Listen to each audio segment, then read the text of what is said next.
जरा थोड़ा सा जिक्र करें।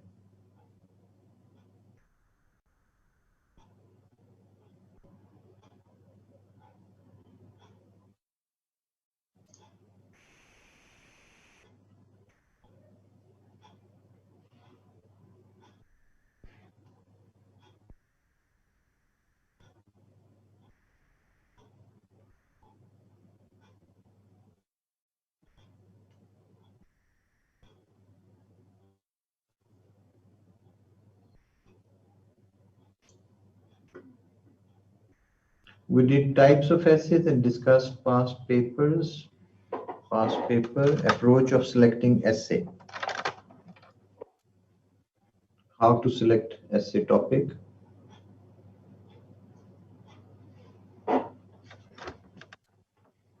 जी, और हमने किया था types of essays, past papers.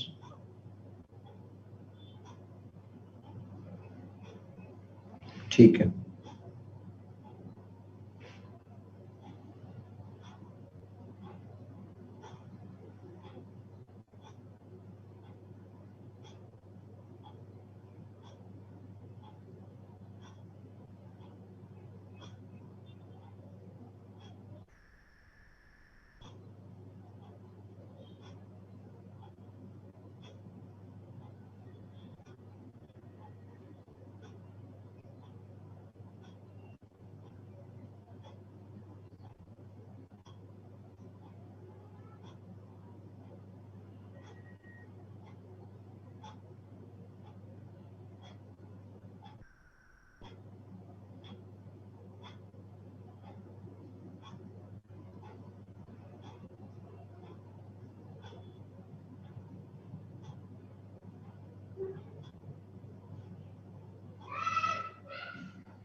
जी जाहिर है बोलेंगे बुशरा तो आवाज आएगी ना।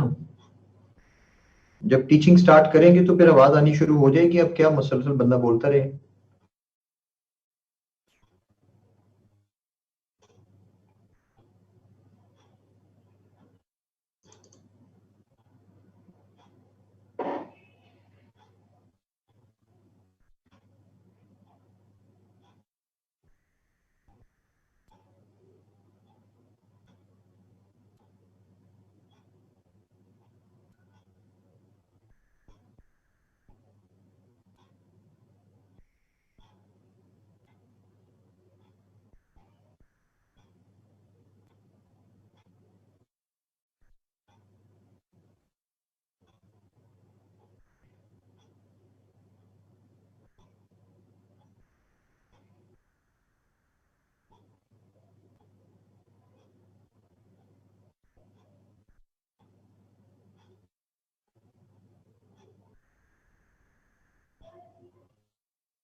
Okay, alright.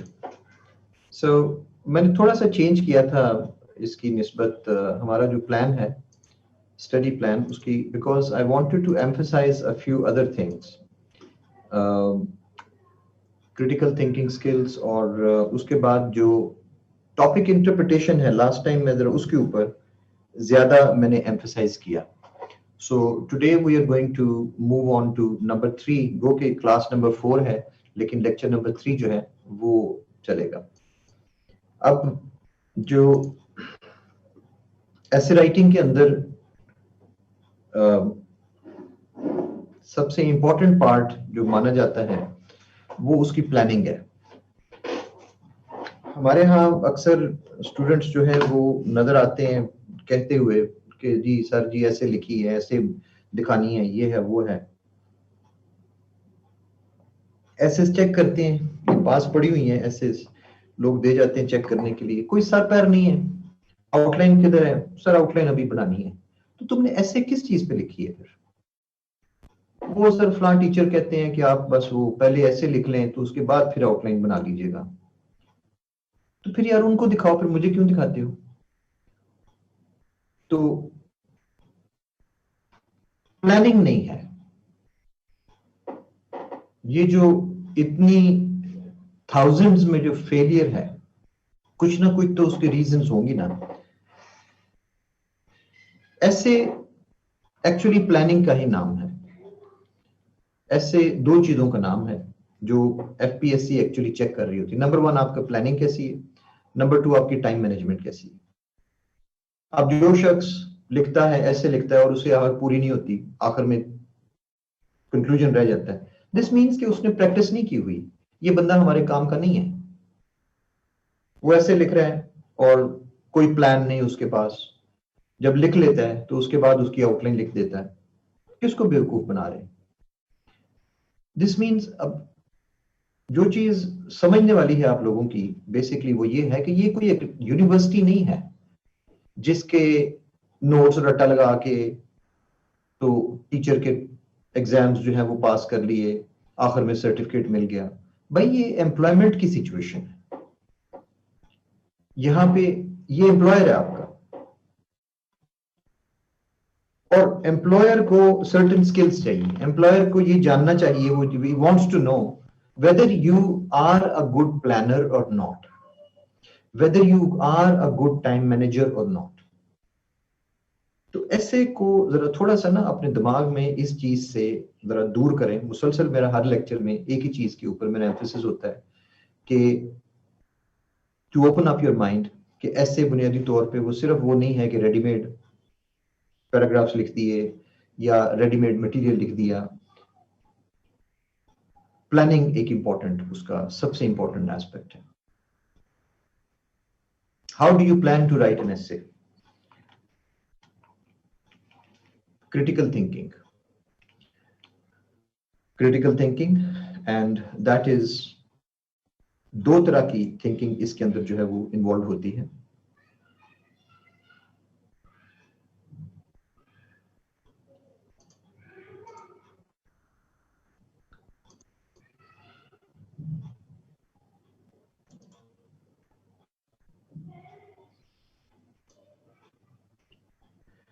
Divergent thinking and convergent thinking.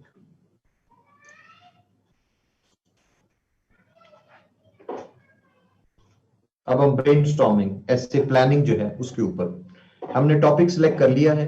Last time जो हमने स्टडी किया था, कोई सा एक टॉपिक आपने सिलेक्ट कर लिया है। तो अब फर्स्ट स्टेप्स क्या है?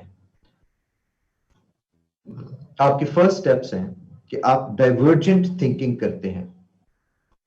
अब आपने सोचना है उसके मुख्तलिफ, explore different possibilities, and then do the convergent thinking by deciding what to do. लेकिन first stage divergent, convergent thinking बाद में आती है। कन्वर्ज करना किसी एक पॉइंट के ऊपर। आप जैसे उसकी ग्राफिक्स दिखा रहे हैं कि डाइवर्जेंट थिंकिंग क्या है, बाहर की तरफ एक्सप्लोर पॉसिबिलिटीज, मुख्तलिफ पॉसिबिलिटीज सोचें कि इसके बारे में क्या क्या कुछ जो है वो लिखा जा सकता है इसके ऊपर।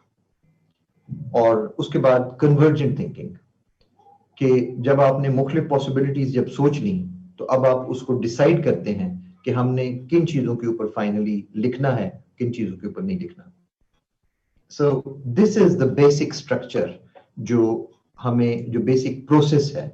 आपके पास कोई भी टॉपिक आया है, what is the first step? The first step is explore different possibilities.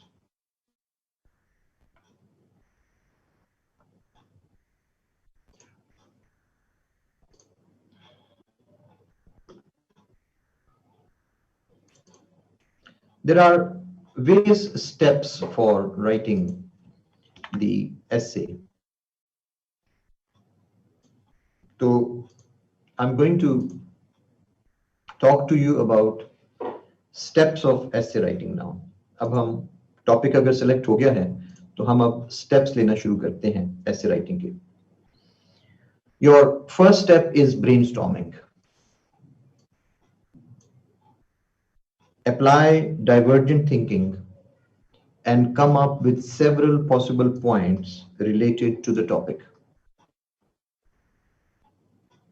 आप divergent thinking, आप जो है वो जैसे मैंने ग्राफिक में दिखाया है, and come up with several possible points.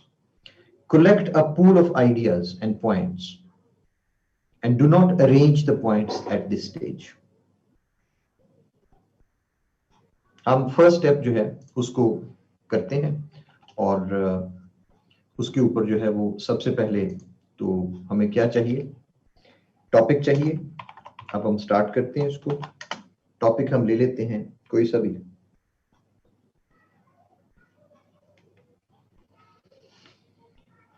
थोड़ा सा जरा इजी वाला टॉपिक लेना होता है जिसका बुनियादी मकसद ये है कि हम मेथड सीख रहे हैं, ना कि इस वक्त हम एग्जामिनेशन ग्रेड का एसए का टॉपिक लेके उसके अंदर फंस जाएं। क्योंकि हमारे यहाँ कॉन्सेप्ट यही है कि अगर कुछ करना है तो टॉपिक एग्जामिनेशन से लें, स्टेज से लें। चाहे आप पहला स्टेप उठा रहा है बच्चा, नहीं, इसको पहले जो है ना स्टेडियम के अंदर जो है वो दौड़ लगवाएं इसकी एक्सपर्ट एथलीट्स के साथ, उसके बाद इसको देखेंगे कि इसने चलना आया कि नहीं। तो वो फिर जाहिर है सारी जिंदगी वो चल नहीं सकता। So the topic might be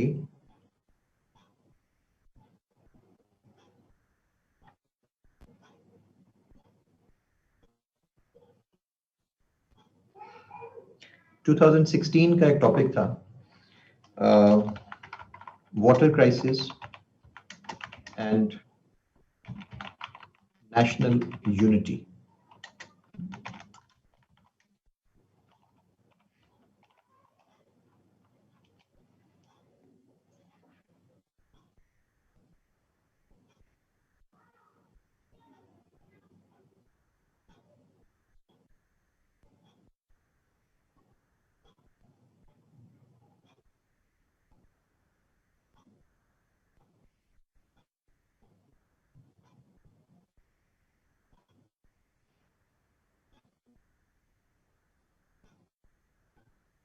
So let's do apply these steps on this.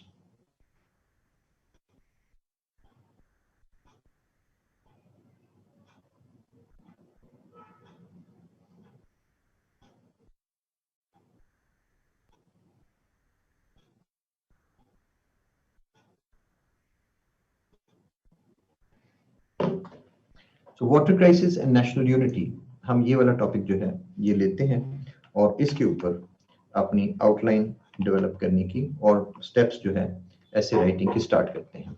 हमारा स्टेप 1 क्या है कि apply divergent thinking and come up with several possible points related to the topic. Collect a pool of ideas and do not arrange the points at this stage. इसके साथ मैं थोड़ा सा जरा स्टेप 2 जो है उसको भी ऐड कर लूंगा इसके साथ ही, ताकि दोनों स्टेप्स इकट्ठे हो जाएंगे। दूसरा स्टेप होता है टॉपिक सेगमेंटेशन। टॉपिक को सेगमेंटेशन जो है वो करें और टॉपिक मसलन break down the topic into different headings according to the keywords and their correlation to the main topic.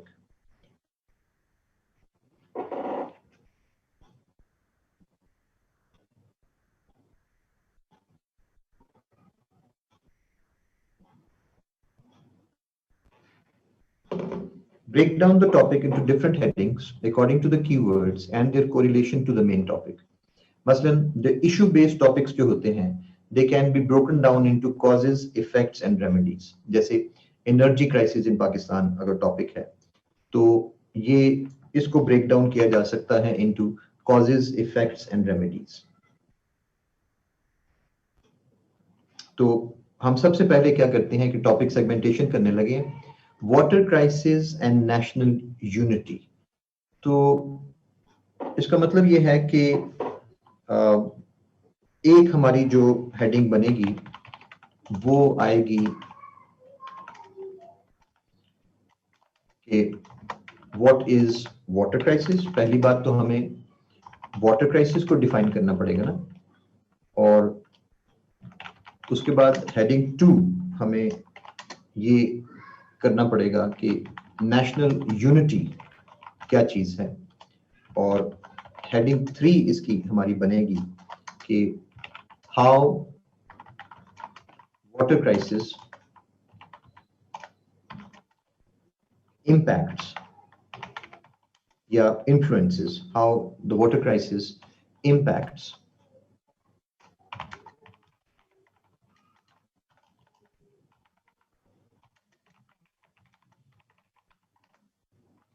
ये हमारे मेन टॉपिक की हमने सेगमेंटेशन कैसे कि दो फैक्टर्स हैं देखें, एक फैक्टर वाटर क्राइसिस है और दूसरा फैक्टर नेशनल यूनिटी है। तो पहले हम दोनों फैक्टर्स जो हैं उनको डिफाइन कर लेते हैं, और उसके बाद how water crisis impacts national unity. क्या मतलब कि क्या कोरिलेशन है, correlation of the two factors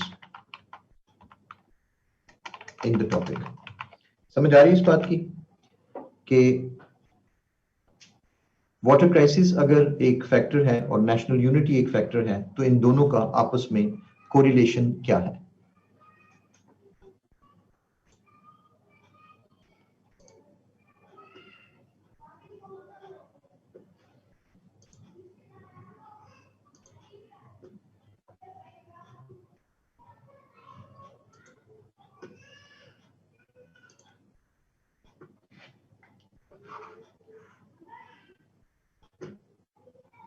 सिर्फ 3 लोगों को समझ आ रही है इस बात की, बाकी किसी को 105 पीपल को कोई समझ नहीं आ रही इस बात की।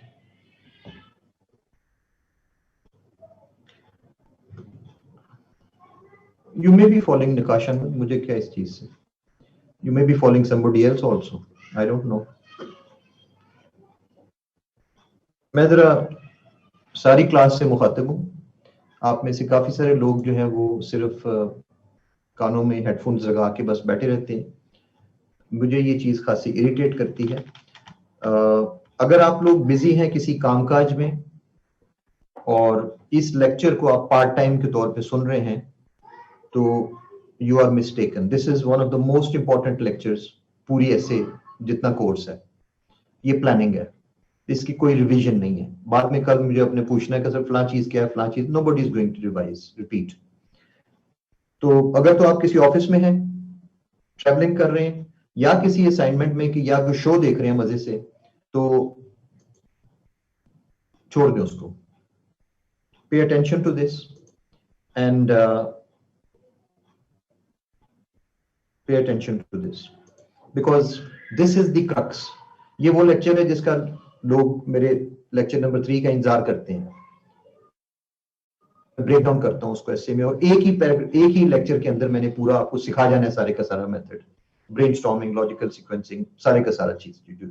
अगर आप मिस कर जाते हैं, बावजूद ये कि आप बैठे हुए हैं, लेकिन अभी मुझे मैसेज आना है थोड़ी देर बाद, जब मैंने सवाल पूछना है तो मुझे मैसेज आना है, और सर मेरा कनेक्शन नहीं था ठीक, या ये हो गया था या वो हो गया था। तो काइंडली पे attention to this and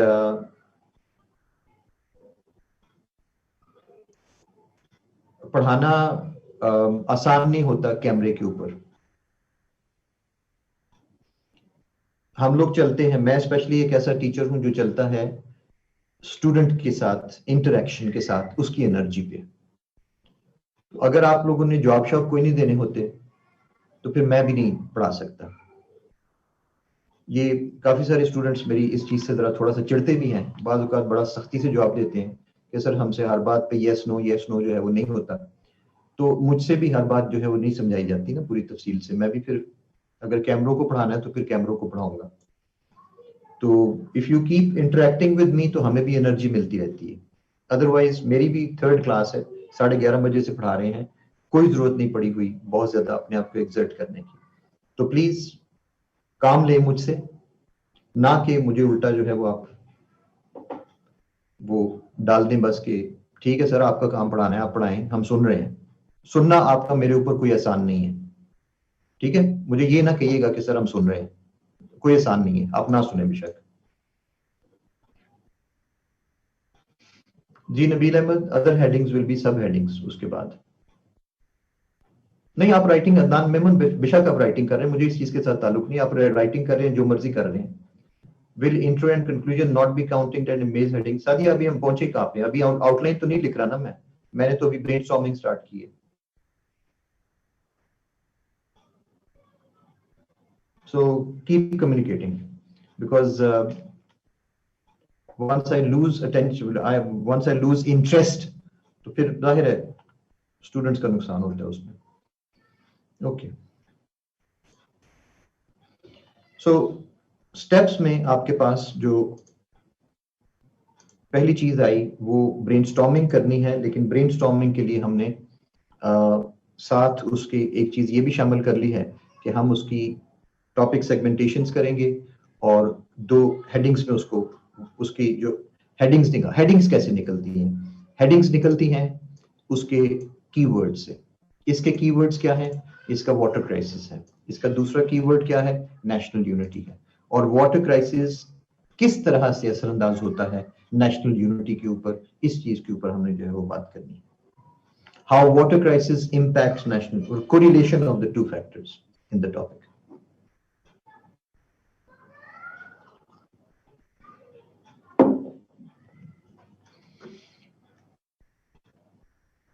so हमने ये कर लिया टॉपिक सेगमेंटेशन, ये वाला पार्ट जो है ये हो गया है। Now we should do the, जब ब्रेनस्टॉर्मिंग कर रहे हैं हमने पॉइंट्स कलेक्ट करने हैं, तो फिर पॉइंट्स जो हैं वो इसके मुताबिक, इन हेडिंग्स के मुताबिक ही हम कलेक्ट करते हैं। So what is water crisis? इसकी हम बेसिकली जो आएगा,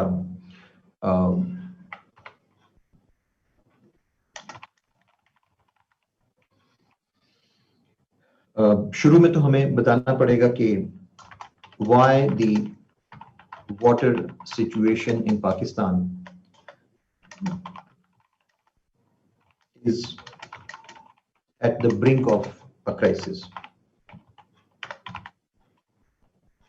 यानी देखिए ना, मुल्क के अंदर वाटर के लिए हमारे पास मिनिस्ट्री मौजूद है, डिपार्टमेंट्स मौजूद हैं, अथॉरिटी मौजूद है, water and power development authority वापडा मौजूद है। वाटर के लिए, मैनेजमेंट के लिए आपके पास इरिगेशन पूरी मिनिस्ट्री मौजूद है। तो फिर क्राइसिस कैसे हो गया भाई? अगर शॉर्टेज ही पैदा हो रही थी, अगर इसके अंदर शॉर्टेज थी, पानी का क्राइसिस अगर पैदा हो रहा था, तो ये सारे मतलब कहाँ सोए हुए थे? और ये डिपार्टमेंट्स का क्या काम क्या है अगर इनको क्राइसिस आता हुआ नजर नहीं आता? ये कोई वो जल्जला तो नहीं है कि अचानक आ गया है। तो नहीं, हम कॉजेज ऑफ वाटर क्राइसिस में नहीं जा रहे, हम बात कर रहे हैं कि what is water crisis Pakistan में है क्या। आप जरा समझे ना इस बात को, क्योंकि आधी दुनिया लिख गई थी इस ऐसे को, water crisis in Pakistan, causes of water crisis, effects of water crisis, impact और जनाब रेमेडी। ये वाटर क्राइसिस की ऐसे है ही नहीं है। कौन कहता है वाटर क्राइसिस के बारे में? ये है वाटर क्राइसिस का इम्पैक्ट नेशनल यूनिटी के ऊपर। This is the, so focus करें और अपने आप को, यही जिस चीज को हम हमेशा कहते हैं ना कि आपने जो है वो नहीं करना, सिर्फ इसको देख के कि वाटर क्राइसिस का नाम आ गया है तो बस दौड़ पड़ते हैं लोग और वाटर क्राइसिस के ऊपर जो है वो लग पड़ते हैं, वो नहीं। तो why the water situation is at the brink of crisis in Pakistan.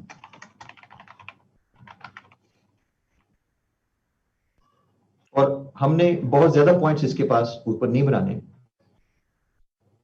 और नहीं मारिया, ये not only in Pakistan but all over the world, नहीं ऐसी बात नहीं है। ये हमें इस बात को रियलिस्टिकली लेना चाहिए। इंडिया के अंदर वाटर क्राइसिस नहीं है।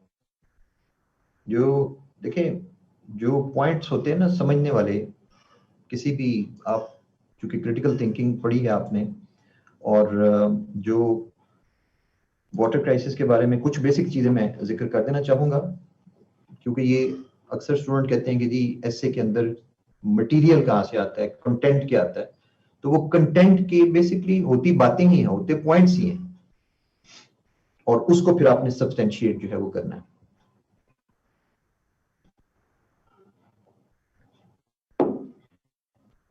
क्लाइमेट चेंज और ग्लोबल वार्मिंग, आपका जो एग्जामिनेशन है वो 2021 में है।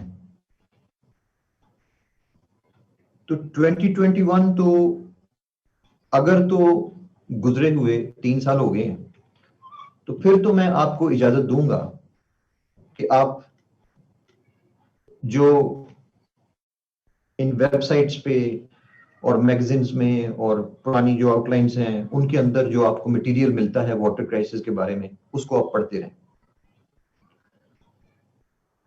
एक बहुत बड़ा मसला, जैसे लेक्चर 1 में आपको दिखाया था, रेलिवेंस का, वैलिडिटी एंड रिलायबिलिटी का, कि हमारे स्टूडेंट्स आउटडेटेड नॉलेज जो है वो देते हैं। वो ऐसे समझते हैं कि हमने 21 में नहीं एग्जाम देना, हमने 2018 में जाके देना है, वापस जाना है हमने 2 साल 3 साल, और वो पीछे मुड़ के वो पुरानी चीजें जो है उनके पीछे दौड़ते हैं। ये हमारी नेशनल हमारी एक आदत है, बहुत ज्यादा माजी को देखते रहना। एफपीएससी में ये अप्रोच खास तौर पे चेक की जाती है, इसके ऊपर खास तौर पे जोर दिया जाता है और चेक किया जाता है कि ये शख्स फॉरवर्ड लुकिंग है या कि बैकवर्ड लुकिंग है।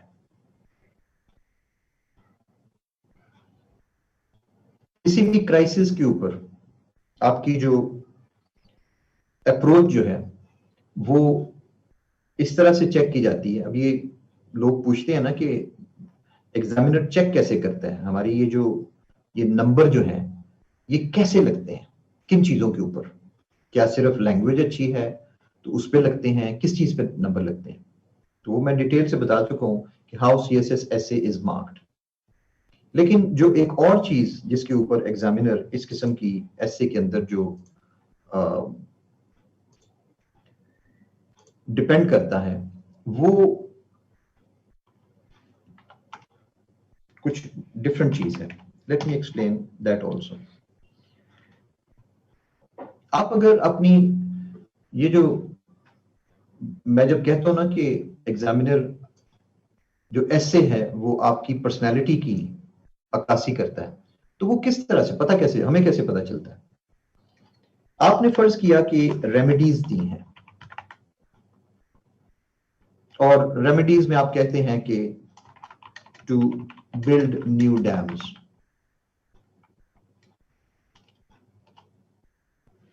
अच्छा, एक क्रिटिकल थिंकिंग के अंदर एक चीज ऐड कर लें अपने पास, एक होता है करेक्टिव मेजर।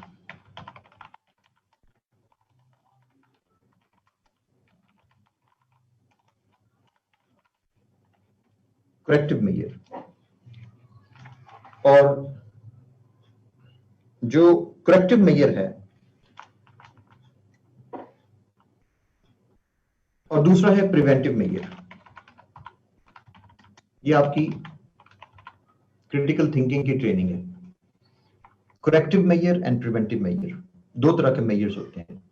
कोई भी जो चीज है, और खास तौर पे ये जो सिविल सर्विस की आपका जो, जैसे डीएमजी है, जैसे ये पीएएस है, या जिस तरह से पीएसपी है, और ये जो डिसीजन मेकिंग जो पोजीशंस हैं, इसके अंदर ये वाला कॉन्सेप्ट बहुत ज्यादा अहमियत रखता है। ऐसे के अंदर अगर आप करेक्टिव मेजर दे रहे हैं, मसलन करेक्टिव मेजर ये है कि आप डैम्स बनाएं जी, न्यू डैम्स बनाएं, तो इसको हम मानेंगे, मेरे ख्याल में ये एक पास्ट ओरिएंटेड माइंड की पैदावार है, दिमाग की पास्ट ओरिएंटेड। आपकी ओरिएंटेशन जो है वो पास्ट की है।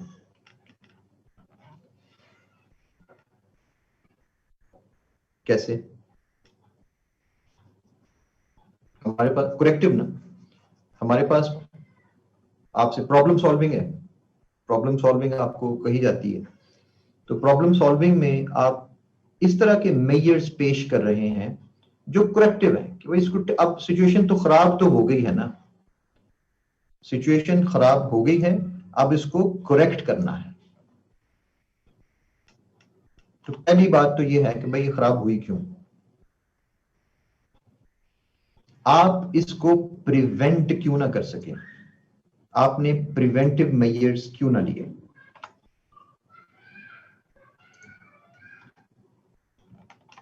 जो फ्यूचर ओरिएंटेड शख्स है वो प्रिवेंटिव मेजर लेता है।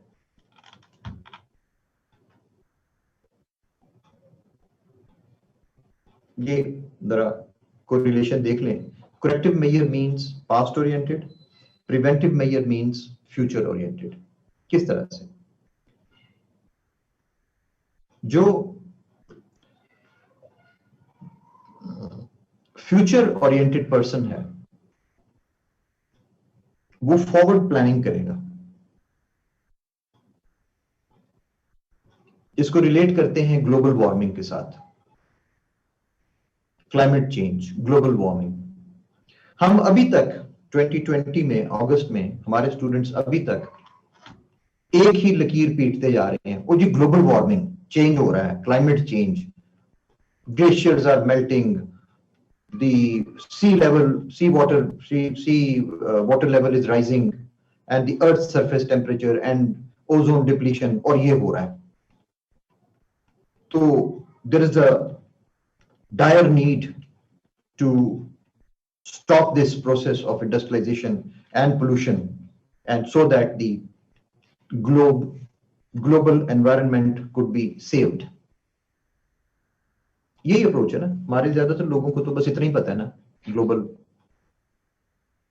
वार्मिंग के बारे में और क्लाइमेट चेंज के बारे में। ज्यादातर स्टूडेंट्स की ये अप्रोच है। ज्यादा से ज्यादा मैक्सिमम क्या होगा, आप उठाएंगे, दौड़ लगाएंगे, CSS फोरम तक जा पहुंचेंगे, आप दौड़ लगाएंगे, जाके सर्च करेंगे वाटर क्राइसिस इन पाकिस्तान, उसके ऊपर कोई आर्टिकल्स 2-4 लिखी होंगी जिसकी डेट भी नहीं पढ़नी स्टूडेंट्स ने। 2016 की एक द न्यूज की आर्टिकल है, वो पढ़ के लोग छलांगे लगाते हैं, वो ऐसे के अंदर लिखनी शुरू कर देते हैं। 2017 की न्यूज के अंदर, डॉन के अंदर आर्टिकल्स हैं, उनको पढ़ना शुरू कर देते हैं।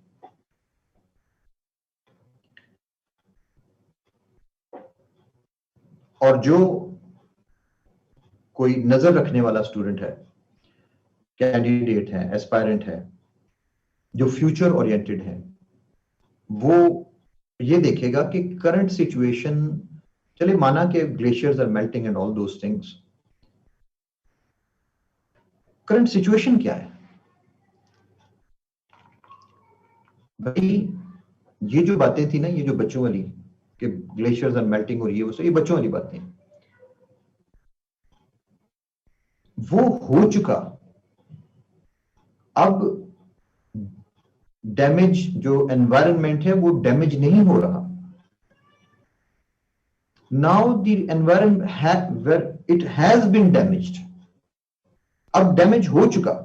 अब जो डिस्कोर्स है, जो चीज जो डिस्कस हो रही है बेसिकली वर्ल्ड फोरम्स में, वो ये नहीं है कि जी ये हो रहा है, नहीं, हो चुका है, हो तो रहा है, हम मानते हैं, but let's look at that 1/3 of the damage which has already been done. आपको कंप्लीट डोम के लिए अगर 100% चाहिए तो 35% तो ऑलरेडी हो भी चुका है। आंखें खोलें,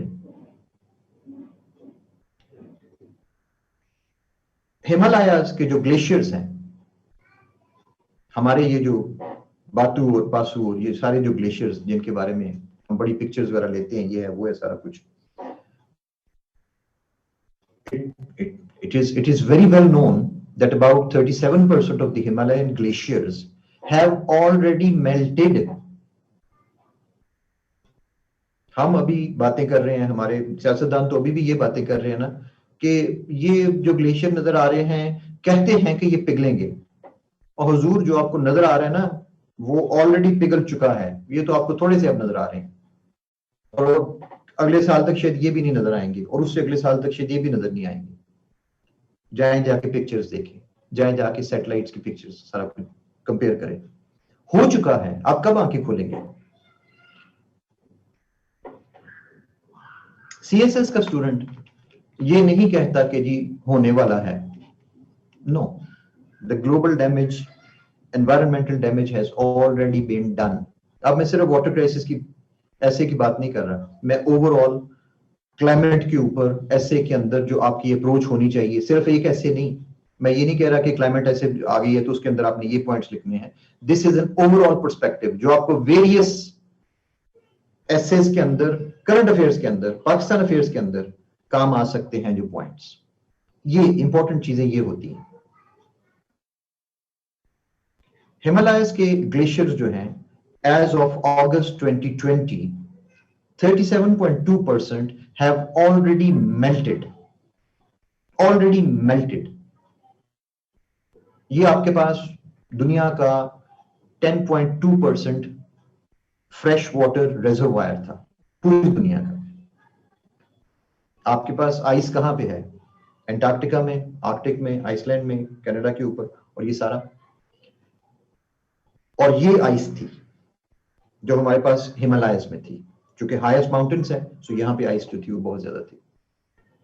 ये दुनिया की 10% of the fresh water reservoirs थे, जिसमें से 1/3 इज ऑलरेडी गॉन। कहां गया? पाकिस्तान में क्या हमें इस चीज का कोई पता है? क्या हमने कोई इसकी प्लानिंग की? पानी आया ना, वो जो पिघले वो पानी कहां जाना था? वो पानी इसी इंडस में आना था ना, वो पानी इसी चिनाब, झेलम, सुतलज, ब्यास, इसी में आना था ना, झेलम में, रावी में। चलो ठीक है, इंडिया ने उसको तो ब्लॉक किया हुआ था, और उसने सुतलज में जाना था, गंगा में जाना था, और उसके बाद ब्रह्मपुत्र जो है उसमें जाना था। चाइना वाली साइड पे उसने यांगजी जो रिवर था उसके अंदर जो जाना था। पानी पिघल के इधर ही जाना है ना सारी जगहों पे। हमने उससे क्या फायदा उठाया उस सारी मेल्टिंग से? जब हमारे ग्लेशियर्स पिघल रहे थे तो हम मजे मजे से हाथ बांध के देख रहे थे, वो देखें जी ग्लेशियर, ग्लेशियर पहले यहाँ पे होता था, और इस साल जब हम आए हैं, पिछले साल जब हम गए थे नॉर्थन एरियाज में, तो यार यहाँ पे ग्लेशियर था और यहाँ पे स्नो थी, तो अब तो वो चले गए हुए ऊपर, 15-20 फुट ऊपर चले गए हुए। सर अगले साल आप आएंगे ना तो ये और चोटियों पे ऊपर पहुंच गए होंगे। पानी कहाँ गया यार सारा? किसी के पास कोई जवाब नहीं। उड़ गया जी, हवा बन के उड़ गया। हवा बन के तो नहीं उड़ता, आपके इसी इंडस में से गुजरा, आपके इसी झेलम चिनाब में से गुजरा, और आपके पास डैम्स नहीं थे, और इसी इंडस में से होके वो अरेबियन सी में चला गया।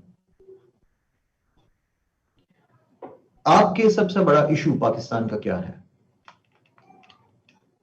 पाकिस्तान का सबसे बड़ा इशू आपकी एग्जिस्टेंस नहीं है कि आपका पानी खत्म हो रहा है।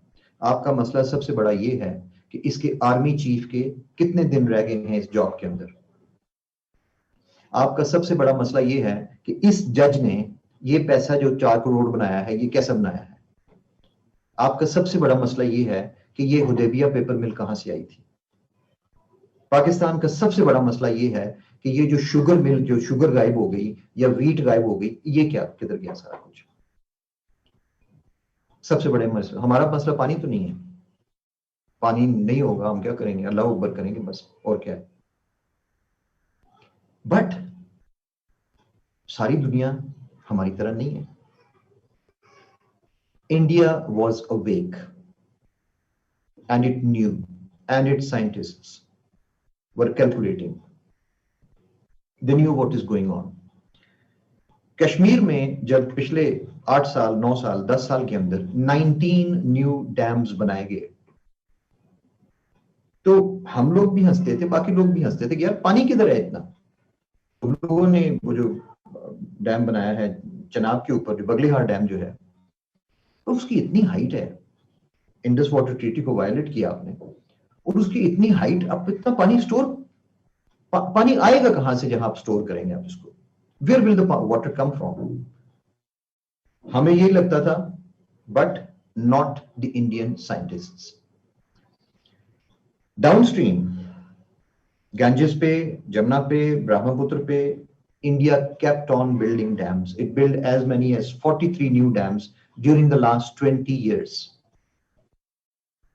और ऑपोजिशन उसके अंदर जाके, पार्लियामेंट के अंदर तस्वीरें दिखा के, वीडियोस दिखा के हंसा करते थे कि देखिए मौजूदा गवर्नमेंट किस तरह से करोड़ों अरबों रुपया, इंडियन रुपीस जाया कर रही है, ऐसी जगह पे डैम बना रहे हैं जो पीछे सारा सहरा है जहां पे, and they used to show those pictures. India kept on building dams and they did not stop. आज उन डैम्स में पानी ठाठे मारते भरे हुए वो डैम्स, कहां से आया वो पानी? वो जो हिमालयन ग्लेशियर्स जिन्होंने पिघलना था, China was ready, even China was ready. China के 5 साल 7 साल पहले के मैप्स देखें तो उसके अंदर उसका सिंकियांग का जो सूबा है वो सारा डेजर्ट है, वो उसके अंदर ग्रीनरी नजर नहीं आती। आज देखें उसके अंदर ग्रीनरी की लाइंस नजर आती हैं।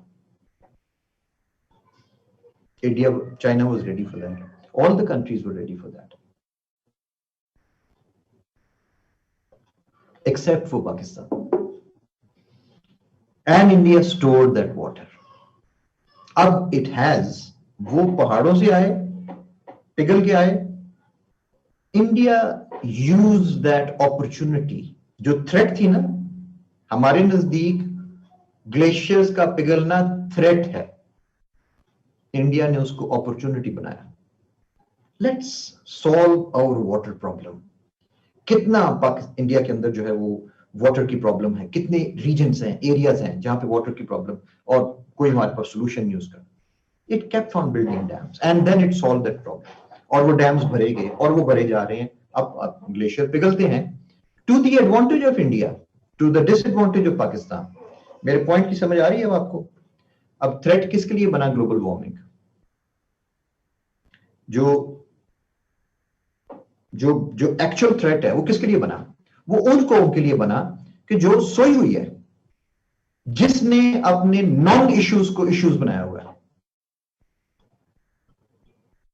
मुल्क में कोई शख्स नहीं है इन चीजों के ऊपर आवाज उठाने के लिए। कोई यूथ की ऑर्गेनाइजेशन, यूथ उठती है तो वो या अल्लाह करके, या अली करके, बस वो अपने नारे लगा के, अपने अल्लाह अकबर लिख के दोबारा घर जाके सो जाते हैं।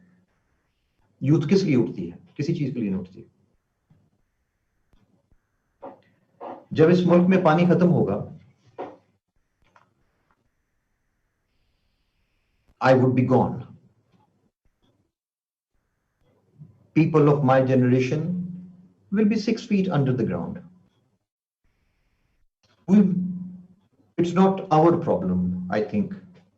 But I am concerned because I have children of your age. So I am concerned that what will happen to them. But the people who actually have to be concerned about it is not me. It's about it's you. To explore the various aspects of what is actually happening around you. आपने कभी सोचा इस अंदाज से? नहीं सोचा कभी। नहीं, पाकिस्तान बैड गवर्नेंस, डॉक्टर सना, कोई नहीं, बैड गवर्नेंस कोई नहीं है। हम अवाम जो है बेहिस है। हमारे हम हैं पैसिव नेशन। टीवी लगा के मैं बिठा दो, टीवी लगा के बिठा दो, अल्लाह अल्लाह खैर सलाम, मोबाइल फोन दे दो, फोन करो, खाना मंगवा लो, यहां बैठ के खाओ, 4 घंटे 5 घंटे टीवी के सामने बैठे रहेंगे। Passive entertainment and all those things. India was ready for this. उसने उसको भरा डैम्स को, अपनी फर्टिलिटी, लैंड की, फसलें, फूड इनसिक्योरिटी खत्म की। All this credit go to one single person who is heading the government now. क्यों उसने हिंदुत्व के, चलो अपनी जगह मसले हैं, लेकिन इलेक्शन क्यों जीता? वो इसलिए जीता अपनी इन हरकतों की वजह से, अपनी इस प्लानिंग की वजह से। He has made India such a strong economy कि कभी पास्ट में 40-50 ईयर्स में कभी इतनी स्ट्रॉन्ग इकोनॉमी हुई नहीं थी उसकी जितनी इस वक्त है। Why? Because they listen to the scientists. And the scientists told कि चलो वो देखें जी बर्फ, वो देखें सामने दार्जिलिंग की, हिमाचल प्रदेश की, ये देखें सारी चोटियां, ये सारी बर्फ सर पिघल के इधर आ रही है हमारी तरफ, sir let's build dams, and they did. अच्छा, Bangladesh did exactly the same thing. Brahmaputra हर साल डेवस्टेशन में जाता है, पूरा जो बांग्लादेश है आपके सामने है, कितनी दफा वहां पे सैलाब आते हैं। हमारे साथ तो 23 साल रहे, और 23-24 साल, उस 23-24 में से कम 20 साल हम उनको फ्लड की एड जो थे वो भेजते रहे। 47 से लेके 71 तक हम मुसलसल मशरकी पाकिस्तान को एड देते रहे, इसलिए कि वहां पे सैलाब इतने आते थे, इतनी दुनिया मर जाती थी। उसके बाद भी बांग्लादेश का मसला बना रहा, but now they have managed the Brahmaputra in such a good way. ऐसे जबरदस्त डैम्स हैं कि दुनिया हैरान रह जाती है देख के। अब कोई सैलाब नहीं आते वहां पे, और अगर सैलाब आते भी हैं तो मैनेजेबल है, वो कैलकुलेटेड है। How come these things happen? मुझे इन चीजों का इसलिए पता होता है कि मैं चूंकि आईएएस को भी पढ़ाता हूँ, यूपीएससी को भी पढ़ाता हूँ, बांग्लादेश सिविल सर्विस के स्टूडेंट्स को भी पढ़ाता हूँ, सो मैं करंट होता हूँ इन कंट्रीज के बारे में, और सीएसएस को पढ़ाता हूँ तो मैं पाकिस्तान के बारे में भी करंट हूँ। So I can very easily draw a comparison between the young people of all these three nations.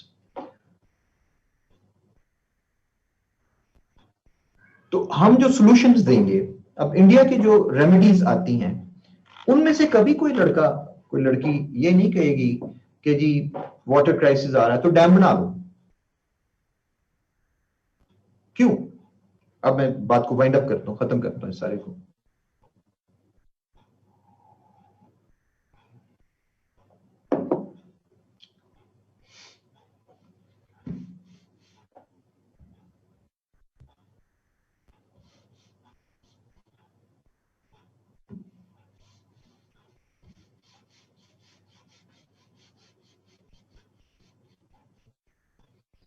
Okay, so let's wind up.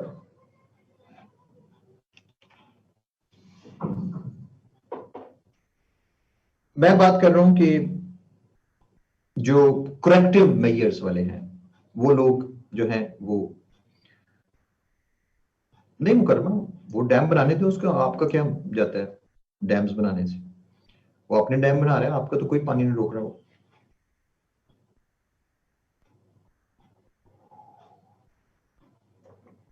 आपने इंडस वाटर ट्रीटी पढ़ी है आप लोगों में से किसी ने भी? नहीं, वाटर लेवल कोई डिक्रीज नहीं हुआ। कौन कहता है वाटर लेवल डिक्रीज हुआ?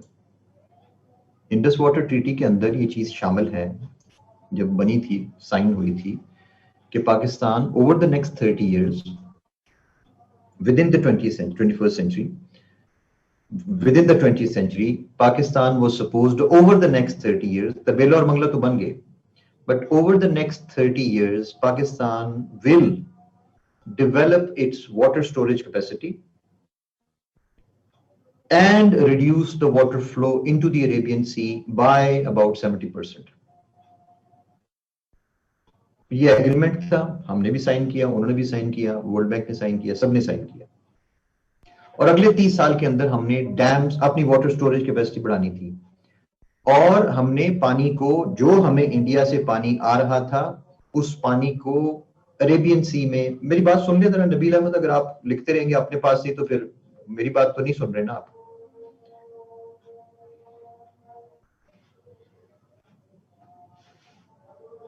और आपने अगर डैम बनाने हैं तो अपनी स्टोरेज कैपेसिटी बढ़ाएं, जी डैम की हम बात नहीं करते, स्टोरेज कैपेसिटी बढ़ाएं। जो कुछ भी करना है, अरेबियन सी में जितना पानी उस वक्त जा रहा था 1967-68 में, आपने उस वाटर को रिड्यूस करना है बाय 70%।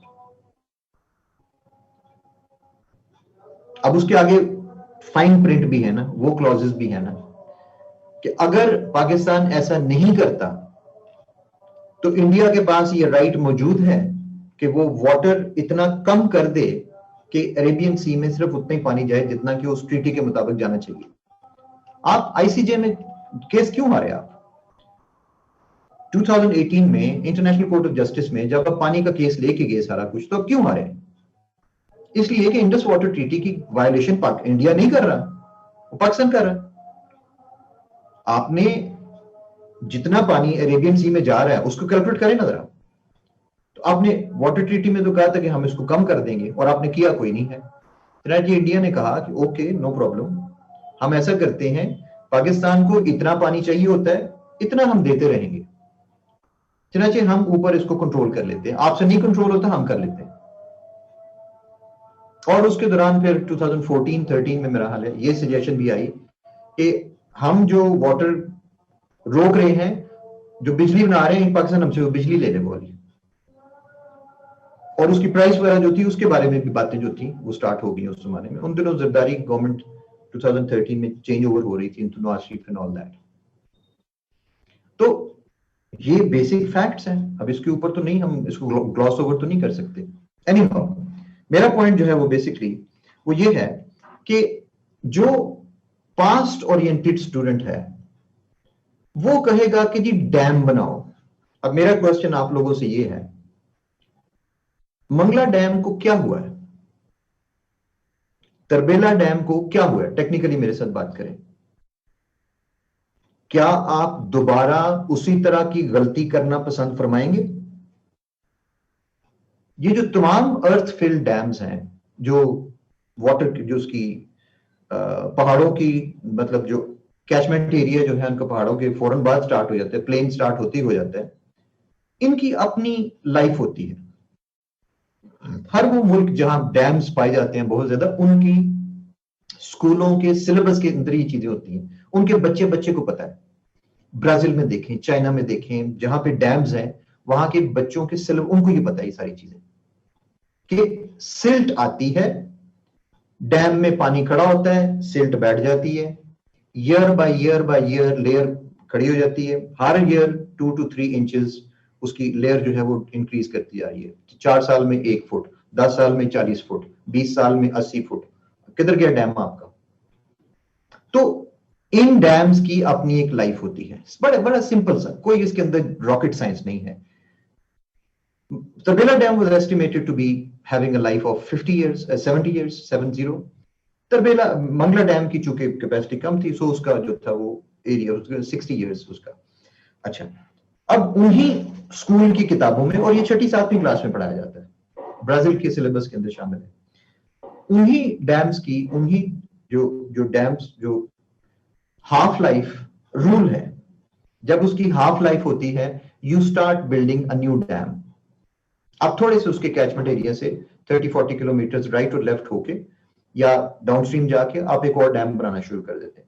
अगर आप गूगल अर्थ को गौर से देखें तो रिवर्स के हमें बड़े रिवर्स के डैम्स जो है नजर आते हैं। बाकी ऐसे डैम्स जो फिल हो गए थे और खत्म हो गए हुए, और नए डैम्स जो है वो स्टार्ट कर दिए। इसके ऊपर है, दजला के ऊपर है, फरात के ऊपर है, और दूसरे बड़े रिवर्स के ऊपर, सारी जगह के ऊपर मौजूद है। सिंपल रूल है। 1967-68 में जब ये डैम्स हमारे बने, तो उसके बाद 70 हाफ लाइफ कब बनी? 35 इयर्स। 35 इयर्स कब पूरे होते हैं? 2002-2003 में। किसकी गवर्नमेंट थी उस वक्त? आपका टाइम था उस वक्त डैम स्टार्ट कर देने का, उस वक्त डैम बन जाना चाहिए था एक्चुअली 35 इयर्स पे। We were nowhere.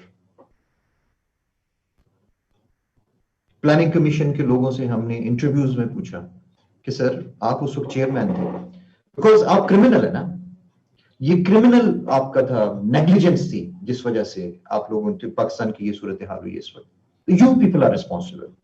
वो कहते हैं कि जी हमारा रिकॉर्ड पे है। हम मिनिस्टर के पास जाते थे, रिटायर्ड जनरल थे एक, 2001-2002 में उनके पास कमेटी गई है, और जो ही हमने डैम की बात की है, लफ्ज बोला है, वो खिड़की से बाहर देखना शुरू कर देते थे।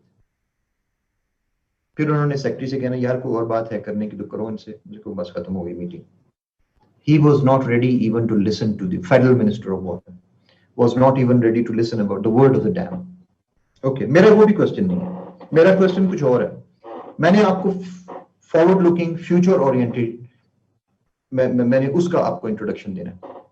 My point is that past oriented शख्स क्या कहेगा? एक और डैम बनाएं जनाब।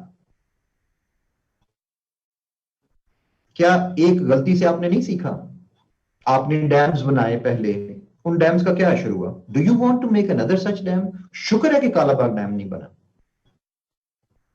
It would have been another white elephant, जिसका हमें हमेशा डर, क्योंकि वजह क्या, उसको पे कौन कर रहा है? उसके लिए, उन डैम्स के लिए हम पे कर रहे हैं ना। कौन पे कर रहा है? हम पे कर रहे हैं। और एक गलत डैम बना के आपने फिर एक ऐसे एरिया में जहां पे फिर उसने फिल हो जाना था, और कालाबाग केबीटी जो है उसका 55 ईयर्स है उसकी लाइफ जो, नॉट इवन 70 ईयर्स, 55 ईयर्स। उसकी तो हाफ लाइफ इंजीनियर्स की जो प्लानिंग करनी थी उसके अंदर ही 25 ईयर्स में आ जानी थी उसकी। और उसके लिए पे किसने? आप अभी कर्जे उतरते नहीं डैम के, और डैम जो है वो मशीन खराब हो गई, खत्म हो गई। बांग्ला डैम 6 टनल्स, कभी 6 टनल्स पूरी नहीं चल सकी आज तक हिस्ट्री में। 5 4 मैक्सिमम 4 चलती हैं, 5 चलती हैं, 6 एक दफा चली थी, 3 घंटे के लिए क्रैक हो गए थे बस। ऑलवेज 4 5 3 बस वो चल रहे हैं, फुल कैपेसिटी पे कभी वो डैम चले नहीं। Do you want to make another such mistake? ये पास्ट ओरिएंटेड बंदा ये कहेगा। ये है क्रिटिकल थिंकिंग। हम कैसे जज करते हैं आपका माइंड किस तरह का है? ये बंदा तो पीछे मुड़ के देखता रहता है हर वक्त। जो फ्यूचर ओरिएंटेड शख्स है वो वाटर क्राइसिस के सॉल्यूशंस और देगा। वो वाटर क्राइसिस के सॉल्यूशंस थ्रू साइंटिफिक मेथड्स देगा। वो वाटर अवेयरनेस कैंपेन चलाएगा। वो सजेशन देगा कि इंडिविजुअल सिटीजन, वो जो हर जो इंडिविजुअल के पास राइट है कि वो कहीं भी बोर करके तो जमीन में से पानी खींच सकता है, बंद होना चाहिए। It is illegal.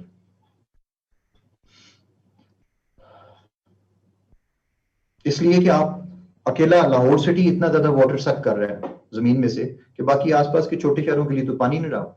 1.5 करोड़ की आबादी वहां पे, कितनी मोटरें चलती हैं रोजाना, लाखों की तादाद में।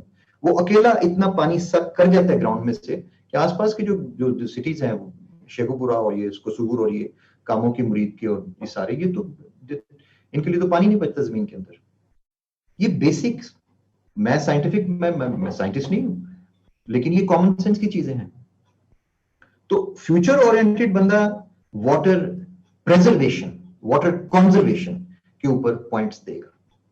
वो प्रिवेंटिव मेजर्स देगा। अब मैं बात को वाइंड अप करता हूं। बात हो रही थी प्रिवेंटिव मेजर्स की और करेक्टिव मेजर्स की। आप अपने जब पॉइंट्स देते हैं, जब आप लाइनें लगानी शुरू करते हैं कि ये पॉइंट, ये पॉइंट, ये पॉइंट, ये पॉइंट, तो मुझे ऐसे ना पॉइंट्स दिया करें। मैंने अभी पढ़े हैं आपके पॉइंट्स, जिससे मुझे ये आइडिया आना शुरू हुआ है कि यार इन लोगों को ये समझाएं कि काका फ्यूचर ओरिएंटेड बात करोगे तो पास्ट होगे। पास्ट को रगड़ने के लिए पूरा पाकिस्तान पड़ा हुआ है। हमें ऐसा ब्यूरोक्रेट नहीं चाहिए, और हम रखते भी नहीं है, लेते भी नहीं है, जिसने मुड़ के घूम फिर के और जी डैम बना लें। Dam is not a solution. आप इरिगेशन के न्यू मेथड्स करें। आपके पास जो वाटर ऑलरेडी, जो वाटर चैनल्स जो हैं उनको साइंटिफिकली करें, उनको मैनेज करें।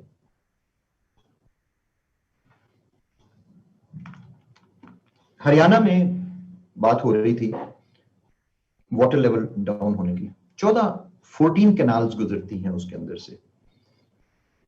यार मेरे दोस्त है वहां पे यूनिवर्सिटी में, हम लोग मस्कत में इकट्ठे थे, तो मैं व्हाट्सएप पे बात में कि यार 14 कैनाल्स गुजरती हैं तुम्हारे पास, तुम कहते हो कि तुम्हारे इलाके में पानी जो है वो डाउन हो गया, मोटर जो है वो पानी नहीं खींचती है, वो है क्या? सर इसके साथ क्या ताल्लुक? वो पीएचडी है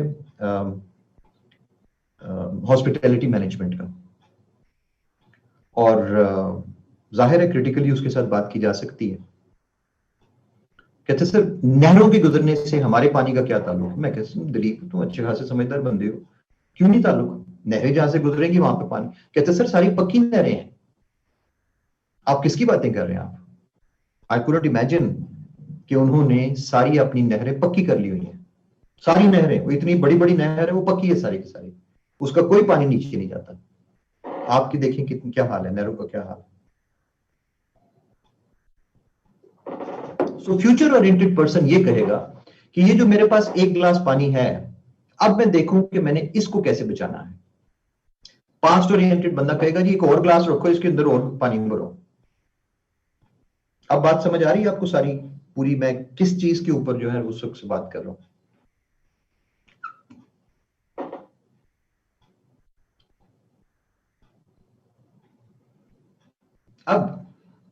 अब जब आप थिंकिंग करते हैं ना, जब आप मुझे पॉइंट्स देते हैं, तो जरा एक दफा उस पॉइंट को गौर से देख लिया करें। Am I giving a corrective measure और am I giving a preventive measure? We are looking for people. मेरी स्पेशलिटी यही है, मुझे एफपीएससी इसीलिए बुलाता है कि सर ये ऐसे पास हुई हैं, डॉक्टर साहब लेट्स सिट डाउन, अब देखते हैं कि इनमें से कौन से लोग हैं जो हमारे काम के हो सकते हैं। We go into these things. मेरा ये काम नहीं है कि मैं बैठ के गलतियां चेक करूंगा कि इसने एस लगाया कि डी लगाया कि एम लगाया कि पी लगाया। No, not like that. This is what you are dealing with. This is FPSC. It's a future oriented organisation. उसने ऐसे लोग देखने होते हैं जिन्होंने पाकिस्तान का मुस्तकबिल चलाना है, माजी नहीं चलाना। इसलिए आपको अपने आपका जो भी कंटेंट है, जो भी आपके पास मटेरियल है, काइंडली, जब मैंने आपको पढ़ा दिया पहले लेक्चर में क्वालिटेटिव एनालिसिस, वैलिडिटी, रिलायबिलिटी, तो फिर उसका क्या मतलब था? उसका ये मतलब था एक्चुअली,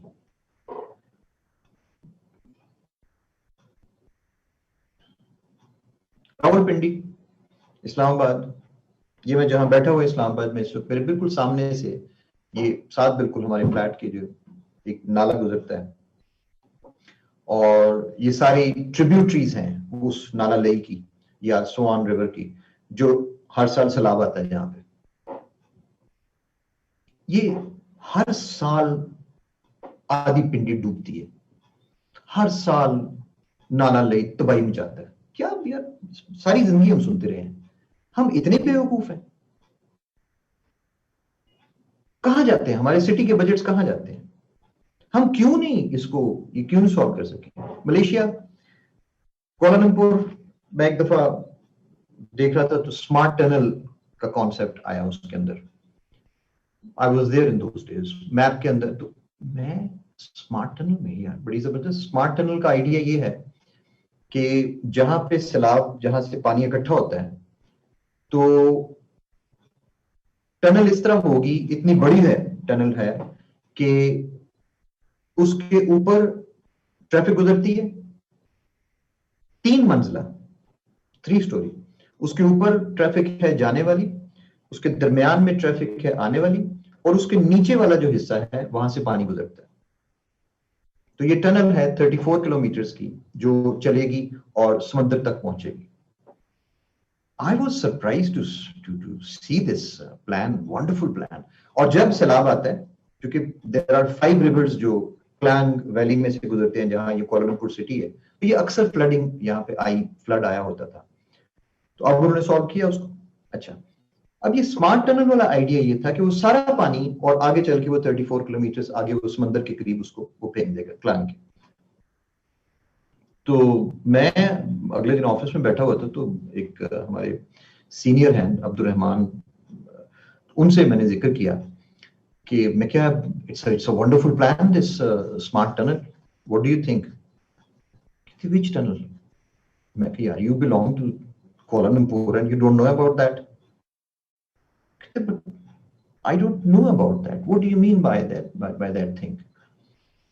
तो वो फिर हमने मैप खोला और उसके अंदर मैं कभी यहाँ यहाँ यहाँ propose, you are talking about that.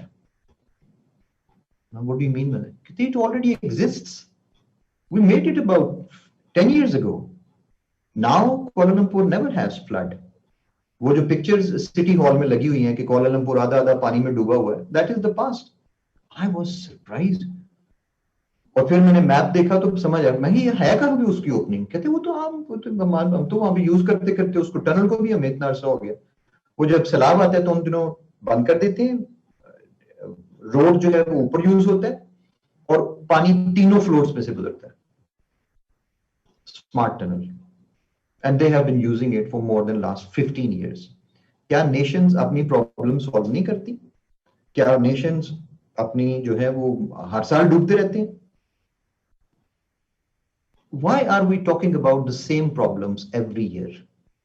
Why can't we solve them?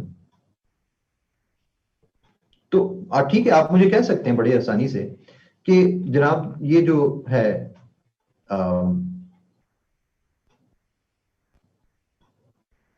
Sadia से हाल, हम फ्यूचर इसलिए we are facing these issues कि आप ब्यूरोक्रेट पैदा कर रहे हैं ना फ्यूचर ओरिएंटेड, ऊपर पॉलिटिशियन जिसने आपको फंड्स देने हैं और जिसने आपकी जो लेजिस्लेशन करनी है वो तो सारा बैकवर्ड थिंकिंग है ना।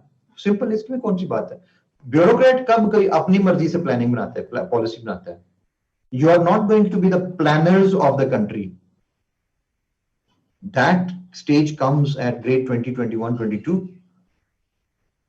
सो लेकिन अपनी कम से कम हमें ये तो पता होना चाहिए ना कि जब आप छोटी मोटी जो आप किसी सिटी को मैनेज कर रहे हैं, असिस्टेंट कमिश्नर है, डिप्टी कमिश्नर है, सिटी को मैनेज कर रहे हैं, तो आप सिटी के मैनेजमेंट के अंदर आप अपने फंड्स जो हैं उनको आप किस ओरिएंटेशन के साथ यूज करेंगे, करेक्टिव मेजर और प्रिवेंटिव मेजर। आप अप्रैल मई में वो जो नाले हैं जिसके अंदर से बरसाती पानी गुजरता है, मई में उसकी सफाई स्टार्ट कर देते हैं। पता है ना, सावन भादो को पहली दफा तो नहीं आया, इस रीजन में हजारों सालों से आ रहा है, पता है ना। तो फिर आपको पता है पानी भी आना है, तो फिर करें ना उसकी सफाई मई में करें ना सारी, ताकि जून जुलाई में जब पानी आए तो वो सफाई से गुजर जाए। नहीं, हम जब पानी आएगा, जब सारा बंद हो जाएगा, जब सैलाब आ जाएगा, फिर हम क्रेन लेके आएंगे और फिर वो जहां जहां से ब्लॉक हुआ है वहां से उठाएंगे। This is corrective measure. Preventive measure is to do it in May. Same goes for everything. Economic crisis in Pakistan, water crisis, governance crisis, all these things. Democracy, strengthening the roots of democracy in Pakistan. I was surprised to see, मुझे उन सारी essays में जो इस topic के ऊपर लिखी गई थी, मुझे एक भी ढंग का पॉइंट नजर ना आया। Strengthening the roots of democracy in Pakistan. हर जगह डेमोक्रेसी इंस्टीट्यूशन को ये कर दें, डेमोक्रेसी को वो कर दें। यार कब आप छोड़ेंगे वेबसाइट से कॉपी नकल मारनी, कब छोड़ेंगे? क्यों नहीं आप अपने दिमाग से क्यों नहीं सोचते? यकीन करो क्लास, जिस दिन नहीं, जिस वक्त, और आप कर भी सकते हैं, सिर्फ एक चीज का मसला है आपका, कॉन्फिडेंस का। मैं कहीं गलत ना कर जाऊं। लेट मी टेल यू, जहां से आप देख रहे हैं ना वो गलत पड़ा हुआ है।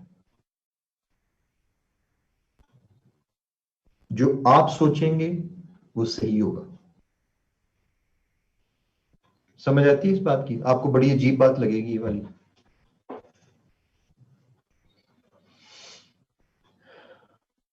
जो वहां पड़ा हुआ है वो सारा पास्ट ओरिएंटेड लोगों का। जो आप सोचेंगे, जो अपने दिमाग से सोचोगे ना, इस सारी गुफ्तगू के बाद जो अपने दिमाग से सोचोगे वो फॉरवर्ड ओरिएंटेड होगा, फ्यूचर ओरिएंटेड होगा, प्रिवेंटिव मेजर वाला होगा जो तुम सोचोगे। और अगर नहीं सोचना, यार सादिया सयाल, एक तो मैं तुम्हारा ये ठीक कर दूं, एग्जामिनर्स थॉट क्या होती है अभी? तुम आप पहले नहीं मेरी क्लास में कभी बैठी सादिया, मैं 1000 दफा कह चुका हूं कि एग्जामिनर की कोई थॉट्स नहीं होती। पता नहीं किसके दिमाग में आपने ये चीज डाली हुई है, किसने आपके दिमाग में चीज डाली। एग्जामिनर की क्या थॉट्स हो सकती है? मैं एग्जामिनर हूं ना, मेरी क्या थॉट होगी?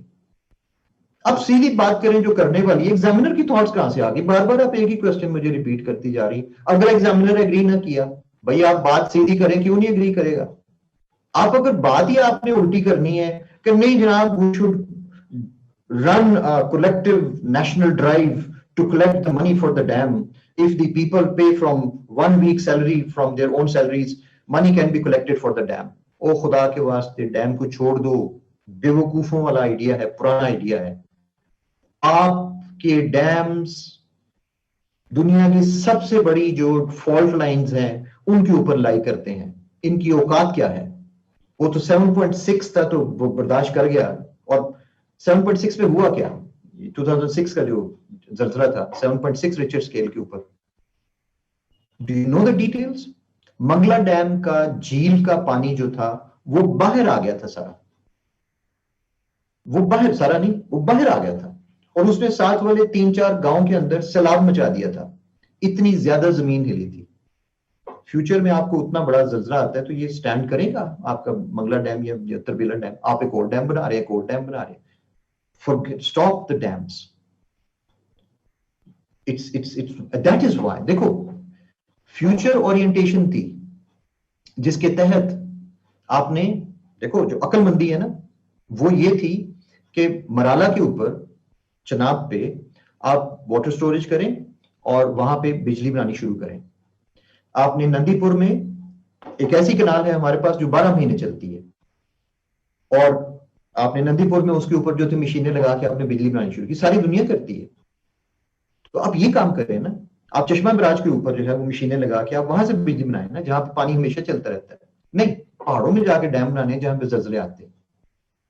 तो ये तुम लोगों के सोचने वाली चीजें हैं, क्योंकि यही पॉइंट्स आप लोग देते हैं जो अल्टीमेटली चल के तो वहां पे चल के तो खराबी होती है सारी। मैं बार बार तुम लोगों को कहता हूं कि ये ना सोचो कि पिछले 10,000 लोग जो फेल हुए थे 2019 में वो सारे बेवकूफ थे। Don't think like this. They were as educated as you are. क्या उनको इंग्लिश नहीं आती? क्या सारे लोगों को इंग्लिश नहीं आती? नहीं, ये रीजन है हमारी। मैंने आपको पहले दिन बताया था, being an examiner I have seen people failing and I have analysed why they fail. They fail because of these reasons. हम ब्रेनस्टॉर्मिंग करते हैं, ब्रेनस्टॉर्मिंग करके क्या निकालते हैं? ब्रेनस्टॉर्मिंग करके वो पॉइंट्स निकालते हैं कि जो हमारे पास पुरानी जो चीजें हैं सारा कुछ। कोरोना वायरस का की ऐसे आ गई है, we should build more dams, we should build more hospitals, we should provide more facilities to the hospitals. कहां भाई? अगर आप कोरोना वायरस के बारे में ये पॉइंट लिखते हैं कि जनाब we should build more hospitals, ये प्रिवेंटिव मेजर है कि करेक्टिव मेजर है? अगर मैं नहीं सोल्यूशन दूंगा यार तुम्हें, डैम के बगैर पानी का क्या सोल्यूशन है? मैं नहीं दूंगा। मेरा ये काम नहीं कि बैठ के आपको सोल्यूशन भी दूं मैं आपको। दिमाग अपना इस्तेमाल करो ना। ये करेक्टिव मेजर है, हॉस्पिटल बनाए, पहले लोगों को होने देना बीमार। हॉस्पिटल में कौन आएगा? आप पहले बीमार होने दें लोगों को। आपका जो सोल्यूशन बनता है वो प्रिवेंटिव मेजर्स है। How to stop people from contracting the virus, that is your orientation.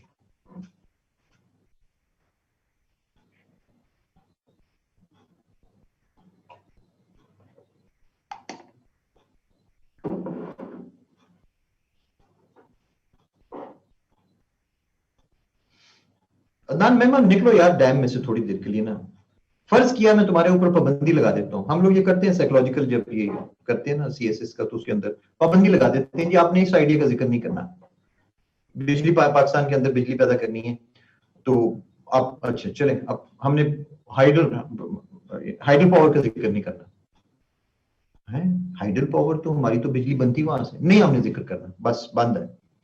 बस सोचिए, फिर लोग निकलते हैं, फिर वो विंड पावर आती है, फिर सोलर पावर आती है, फिर वो जो वेव्स एनर्जी जो है वो आती है, बेशुमार तरीके। इसलिए ये आप मुझे अब पूछ रहे हैं कि जी, अब मुझे पूछ रहे हैं कि सर अगर डैम नहीं बनेगा तो कैसे मसला हल होगा?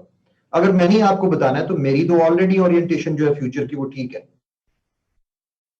तो फिर आपने क्या सीखा? तो don't ask me the solutions बेटा, solutions try to find yourself. मुझे आप पूछेंगे मैं दे दूंगा आपको, 25 पॉइंट्स दे दूंगा। क्या करोगे? नोट कर लोगे? क्या करोगे उसका? लेकिन उन 25 पॉइंट तक ही रहोगे ना।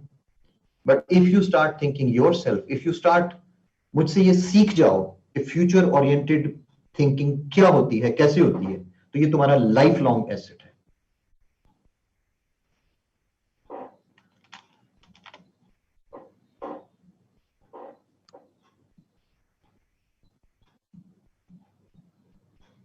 There are lot of ways. सिर्फ ये कि तुम सोचना तो शुरू करो ना। अभी तक आप लोगों का जो जो जो ओरिएंटेशन है वो ये है कि हम पढ़ के ले लेंगे, हम अखबारों में जाके सर्च करेंगे।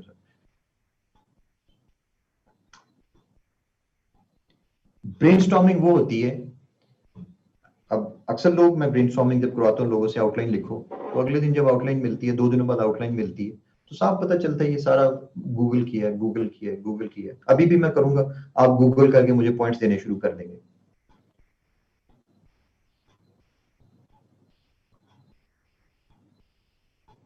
छोड़ दो ना फोन, जरा मेरे साथ बात करो जिस तरह मैं तुम्हारे साथ बात कर रहा हूं, विदाउट यूजिंग एनीथिंग। और इसी तरह बैठे बैठे 30 40 50 60 पॉइंट्स निकाल लेंगे, इस तरह बात करो। Y?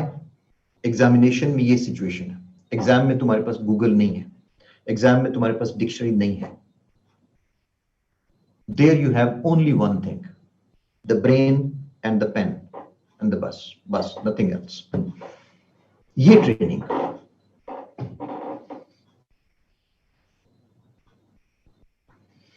Yes Ruba, you are right. Future thinking, future oriented, देखो ना, फ्यूचर ओरिएंटेड के लिए लाजमी है कि जो है वो देखो ना, I have two pens here, और फर्ज किया, मुझे बताया गया है कि ये दोनों बेकार हैं। Suppose I am told that both of them don't have an ink, okay, और मेरे सामने एक पेन पड़ा हुआ है जिसके अंदर इंक मौजूद है। Now I want to use it, तो मुझे सबसे पहले क्या करना पड़ेगा?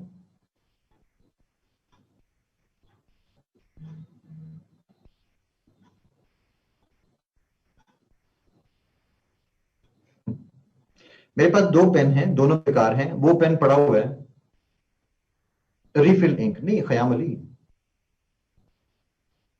मुझे मुझे सबसे पहले क्या करना पड़ेगा? अपना हाथ फ्री करना पड़ेगा उसको उठाने के लिए।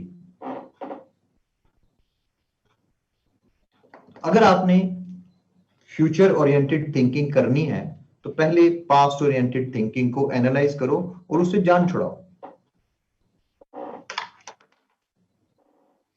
हर सीएसएस के अंदर ना मुख्तलिफ लेवल्स पे आपसे प्रॉब्लम सॉल्विंग पूछी जाती है, आपसे पूछा जाता है रेमेडीज। सो मच सो कि लोग जो इंटरव्यू देते हैं वो इंटरव्यू के अंदर पूछा जाता है, अच्छा आपके ख्याल में इसका प्रॉब्लम क्या, सॉल्यूशन क्या। बाद में आजकल एक सेशन करते हैं जो 13-14 लोगों का बैच होता है, उसके साथ पैनल मेंबर्स अलावा इंटरव्यू के बैठते हैं, वैसी बातें करते हैं उनके साथ बाद में, एक जरा बेतकल्लुफी के माहौल में। उनसे कहते हैं आपको बात करना चाहें एफपीएससी के बारे में, को बात पूछना है, ये है वो है, करेंद्र।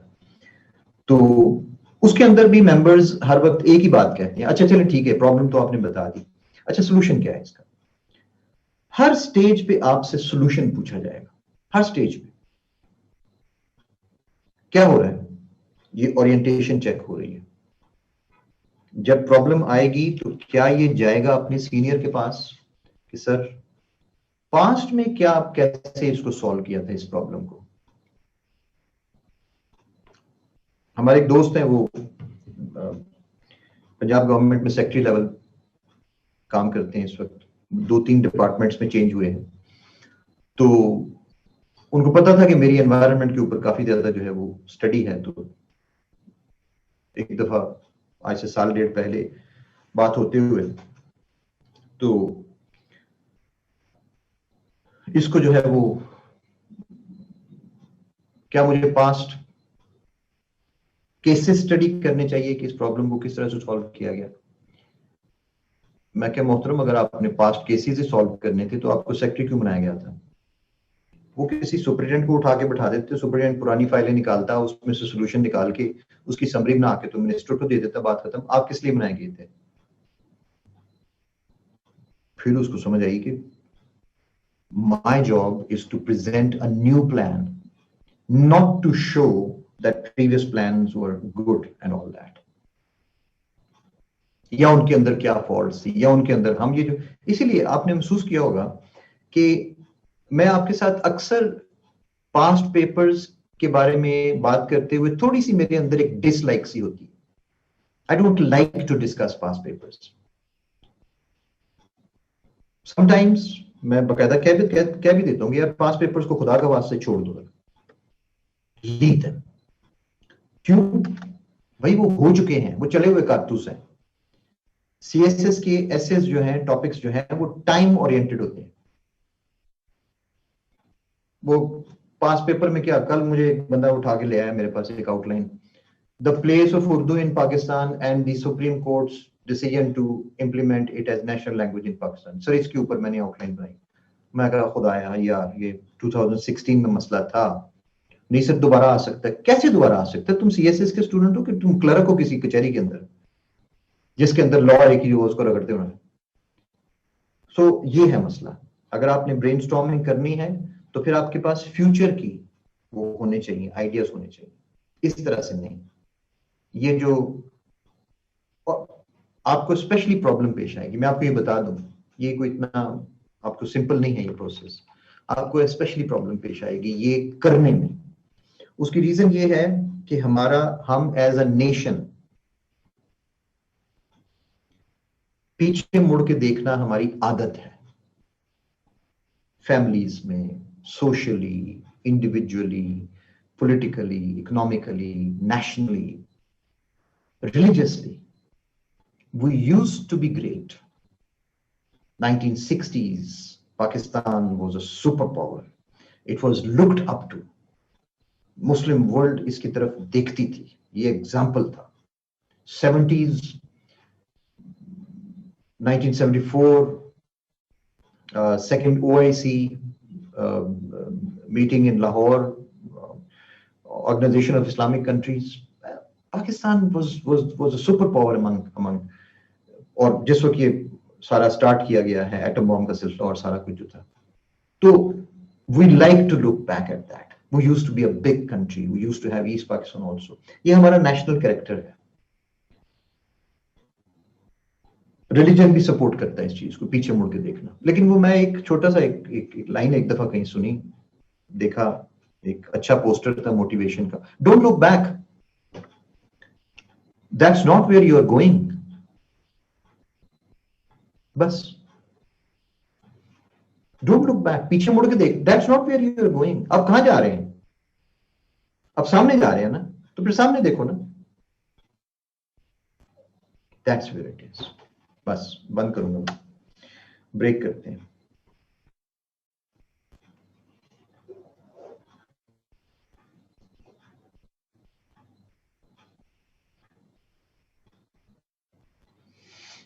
कुछ समझ आई? कुछ क्या हम किस चीज पे पहुंचने हैं? आप मुझे दोबारा याद कराएंगे ना ब्रेक टाइम, तो मैं ब्रेक नहीं दूंगा. लास्ट टाइम भी बात हुई थी और बड़ी तफसील से आपको समझाया भी गया था कि इंटरप्ट नहीं करते. तुम्हें ब्रेक चाहिए तुम चले जाओ, नमाज पढ़नी है चले जाओ, किसने मना किया?